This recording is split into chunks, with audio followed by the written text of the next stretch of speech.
Hanhepi Kipelo. This means the night they go home.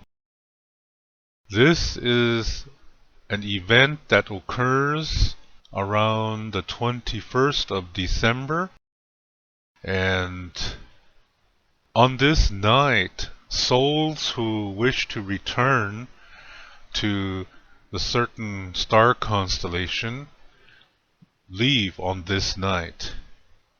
And what our ancestors used to do, and some people today still do this, is they leave a plate of food outside for the souls that are walking nearby. They're walking northwards. They're going to get to a place where there's a lot of pine trees. It's in the north. And as they're walking by, people put these plates of food out. Now the souls do not eat the food because they're souls. But what they do is they take the tru from the food and take it with them. People do this to honor those who are going to return now. When a person dies, its soul can choose to be still on the earth for as long as it wants. There is no deadline, there is no due date that it is absolutely required to go. That does not exist in Lakota star knowledge. So sometimes they stay around family members, and it's not an unhealthy thing. There are some incorrect beliefs that are out there where some people think that if they cry too much for their dead relatives or friends or whatever, that they think that they're trapping their souls on the earth, and this is really false. This is not true at all. We have no power over the souls of those who have departed, and they can choose when to leave. It's their choice. We don't have any power over them. But we do have a ceremony which allows for grieving for up to a year, and this is called Narigluha. And in this ceremony, a trusted relative is given a lock of hair from the person who died, and this trusted relative puts it in a special teepee and places the lock of hair inside of this teepee and takes care of it, like keeps the area clean and so forth. And throughout this year of mourning, relatives or friends can come inside and talk to this lock of hair, because the hair contains something called tru. Tru is the essence of the soul, and it's connected to the soul as well. So when people are talking to this lock of hair, the communication is going to the hair, and then it's being relayed to the soul of that person. So this is a way to grieve. It's a way to say things, to come to peace with things, to bare your heart and soul. And after a time, we learn to live without the person, but we still have them in our hearts. So even though we're learning to live without their physical presence, we still have them in our hearts. So it's not like we just totally get rid of them. That's not the goal here. The goal is to learn to live in a different way, in peace. So this is that Narigluha ceremony. At the end of the year, the ceremony concludes with something that's called a wiping the tear ceremony. And in this event, the people who are mourning for that person who died, they're brought inside of a group of people. The people sit around them in a circle, and some people bring in a brush, some water, and something to wash their faces with. So they give them a cup of water as well, so they can drink a cup of water, and then they take this cloth and wash their faces, and they have a comb, and they comb the mourner's hair. And this is called wiping the tears. This is the end of this Narigluha ceremony. That's a very beautiful thing. But as far as the soul is concerned, the soul can leave at any time. Maybe even before this year of mourning is over, the soul has left back to this location in the stars, which I'll discuss in a few minutes. Or sometimes even after this Narigluha ceremony has ended, the soul may still be here. Okay, but the ceremony is mostly for the people so that they can let go. That's what it's for. So, getting back to what I was saying in the beginning of this video is that when a soul is ready to continue its journey, they start to walk northwards, and on that evening people will leave a plate of food for these souls so that they can take the tu from it. It's kind of like wishing them well. As they continue their journey, they're going to go someplace in the north, and the stories say it's a place where there's a lot of snow, there is pine trees there, and they go to this location and they wait. And there's going to be a lady from the stars that's going to come down, and she's going to gather these souls and take them up to this certain star constellation. When they get to this constellation, they drop a piece of their soul off. At this time, they have 3 pieces of the soul. When a person is on the earth, his or her soul has 4 pieces. 1 piece is from the earth, 1 piece is from the universe, 1 piece is the person's actual soul, and the 4th piece is a piece of Iya, which is a very sacred member of a Wakantanga organization. I'll just say that much. Okay, so when a person dies, the earth soul piece returns to the earth. And so when the soul is on the earth, it has 3 pieces. It has the universe piece, its own piece, and this Iya piece. And like I said, it can be on this earth as long as it chooses to be here. Then when it decides it's going to continue its journey, then, as I said, it travels northward to this place of pine trees and snow and waits there for this woman from the stars. Now, when this woman comes to gather these souls to take them to that constellation, as they are making that journey from the earth to that constellation, they drop off that universe piece. And now there's only 2 pieces in their soul. So when they get to this certain constellation, there's another passageway. It's kind of like a black hole. Because where this is located, NASA scientists and other scientists, space scientists, or whatever you want to call them, they've found a black hole in that location. So when they go through this passageway, at the other side there is a woman that is there to check these 2 pieces of everyone's soul. So she looks at the 2 pieces. If each piece has the same energy intensity, then their soul journey is over. But if they don't, then they have to come back. They come back through that same passageway, they come out of this same star constellation, and then they wait. They're waiting to be born again. This is really a fast version of the journey of the soul. And sometimes souls travel in groups. Sometimes they show up in the same family. It's their choice. They don't have to, but sometimes it's that way. So, when a mother on the earth gets pregnant, the earth gives the soul piece to that unborn child. And so it has 1 soul piece there. Then when that child is born and takes its first breath, then a soul that's in this constellation makes a really fast journey to go inside this baby. And as it's coming towards this baby, it picks up that third universe piece again. And then it goes inside the baby. When it makes its first breath, it goes through the crown of the head.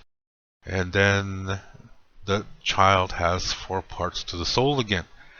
And the cycle starts again. It keeps doing this over and over until that soul is complete. So this is really a short version of the journey of the soul, according to Lakota star knowledge.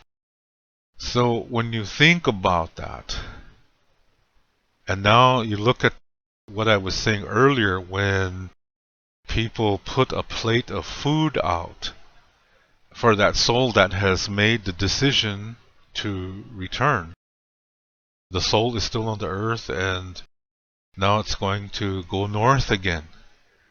And so think about that. Yeah, when you're putting a plate of food out there, you're saying best wishes.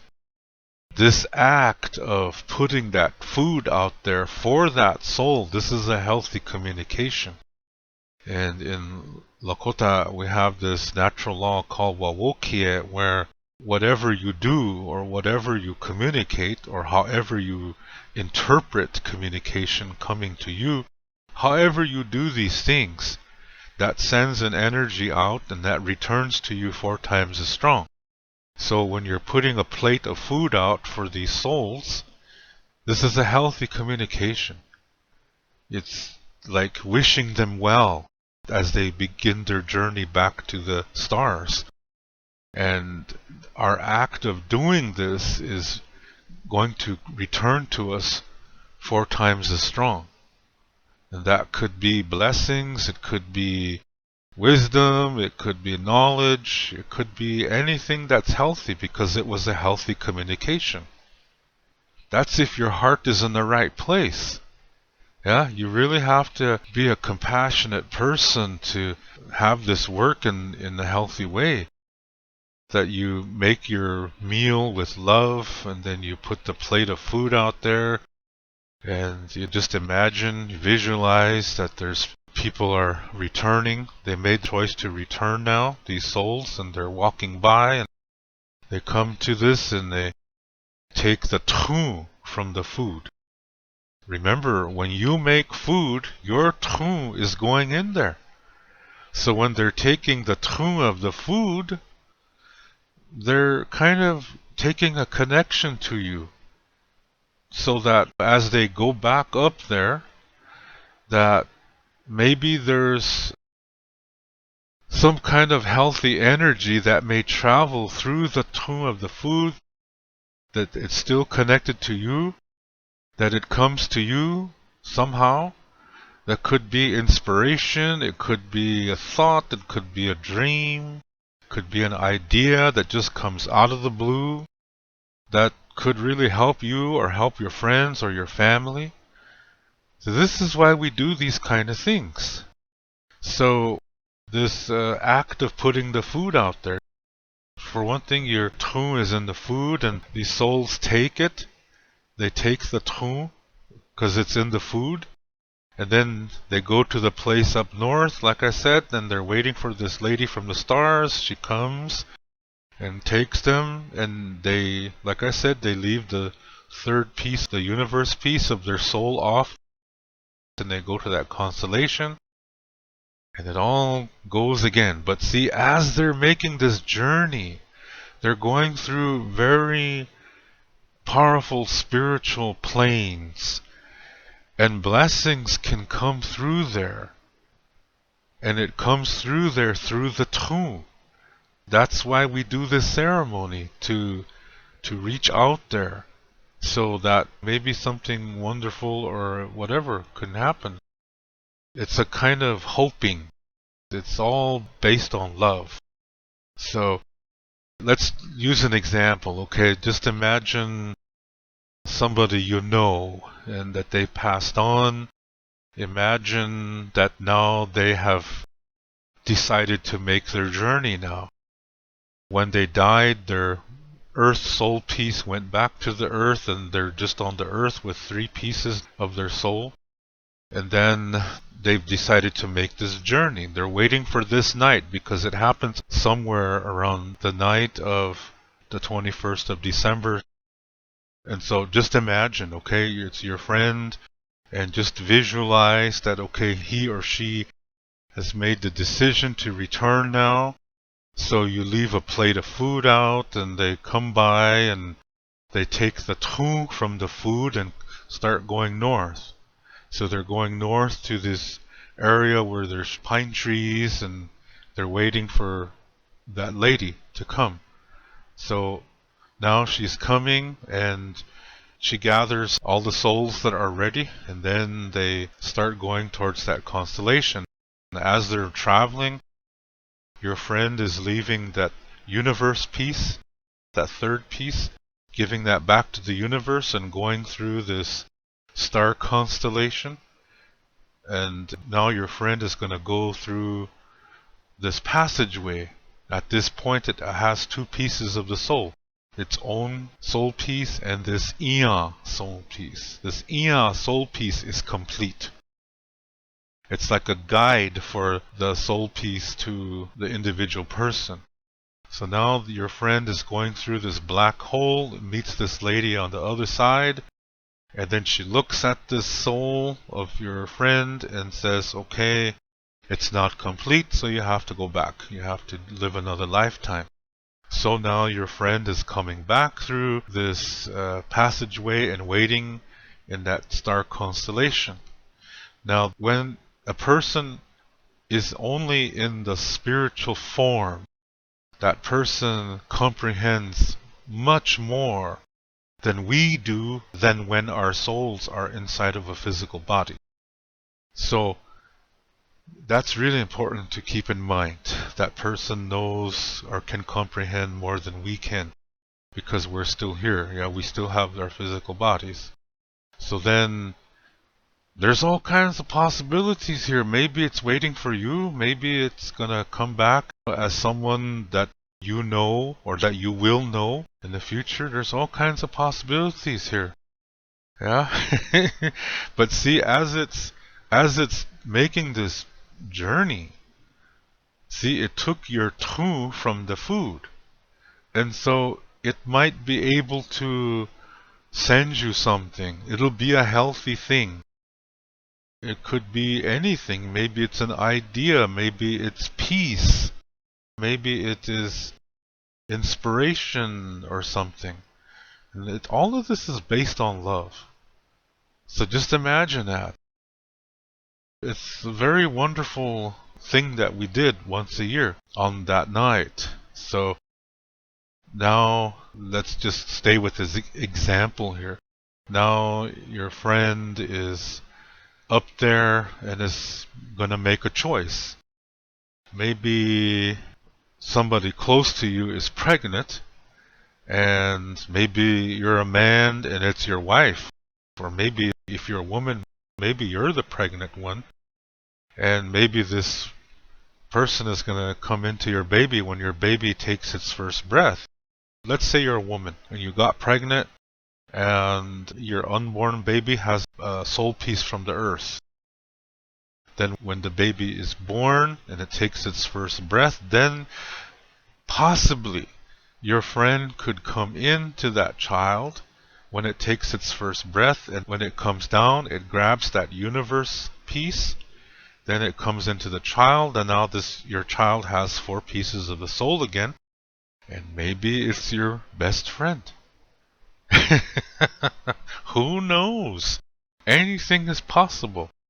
That's why in ancient times, when women were pregnant, as soon as they found out they were pregnant, they started talking to their unborn child, even though you couldn't see anything. They knew they were pregnant, so they would start talking. They'd start connecting to it emotionally so that it will develop in a healthy way inside the womb. And that members of the family come and also talk to it and nurture it. And this unborn child is already developing emotionally to the Tioshpai. So when it's born, it makes a smoother transition into the next stage of life. So you look at this thing concerning the soul, it's really an interesting thing. So putting out a plate of food, it's a very simple thing to do. It's a very beautiful thing. There's no special prayer or song that goes along with this. You make it the way you want to do it. If you choose to do something like this, you do what you feel from your heart, how you would like to do this. So, like I said, this is something that happens at this time of the year, and it's a very, very beautiful, beautiful thing. And when you look at the Lakota name for this, Hanhepi Kipelo, Hanhepi, night. Kipelo is a way to say they're returning home. The night they return home. This is the night for this special event. It's a very sacred event, and this is coming up now. So if you would like to do something like this, I encourage you to do something like this because it's a healthy communication. Yeah, and when you do something out of love, it returns to you 4 times as strong. But that's not the reason why you do it. You don't do it because it comes back stronger. You do it because you believe in love, you trust in love, and you hope for the best. And you wish the souls a good journey because it's a long journey. It happens very fast for them, but this star constellation is way out there. It's at least more than 100 miles away. No, it's really far. I think we're talking light years here, but it is way out there. So you send them your wishes, and they're taking the tone from your food, which is connected to you, and it's establishing some kind of a connection so that as they travel through different spiritual planes, they're going to go through some very healthy energies. And so as they go through there, see, those energies are going to affect them, and it's going to affect the tone. And from the tone that they took from the food you made, that's going to come to you too. So it's going to make a connection to you. Because everything in this universe is related. When people say Mitakuye Oyasin, they don't realize how deep this goes. It's everything inside of you is connected, just like you are connected to everything around you. And that means throughout the universe. And when you think about the souls taking tone from the food that you made, that's part of your tone. They're taking a part of your tone with them as they make this journey. So when you did this in a healthy way, then as they journey through healthy spiritual planes, some of this is going to come back through to you. See how cool that is? Because everything is connected. It's just amazing. Just amazing. It's a wonderful, wonderful thing. Something I would like for you to think about. Hohechitu elo mitakuyepi. This is the way it is. Thank you very much for taking the time to listen to this video. I really, really appreciate it. And if you would like to send a special thanks in support of this channel, look at the bottom of this video where the title is, and right under that, where it says like, dislike, and share, right in that area, slide it towards the left, and you will see the symbols change, and then you will see a heart-shaped button that says thanks on it. If you would like to click on there to send your thanks of support, I would really appreciate it, as I really do enjoy making these videos and speaking with you and spending some time with you. So again, thank you very much for listening. To learn more about Lakota spirituality, I have written a book called Wichocha Otechike. This book also includes Lakota star knowledge information. All the videos that I make, which are about Lakota spirituality, Lakota star knowledge, and cultural information, are based on this book. This book costs 99 American dollars. This price includes the shipping cost as well as a tracking number.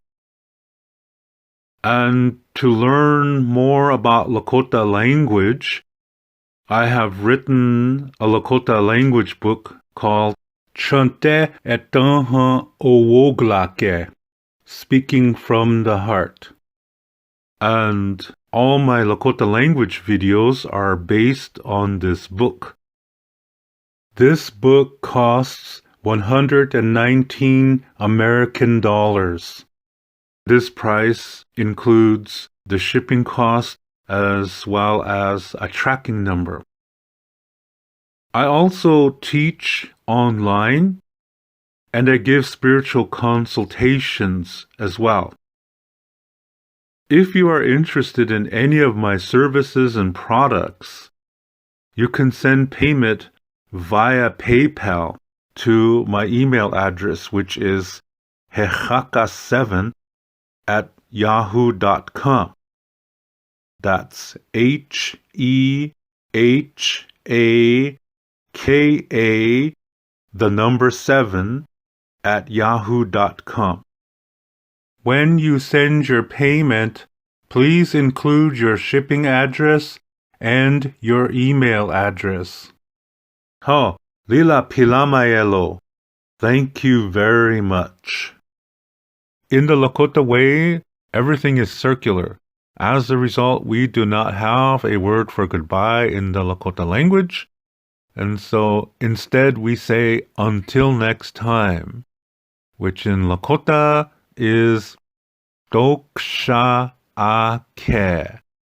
And I will catch you in the next video.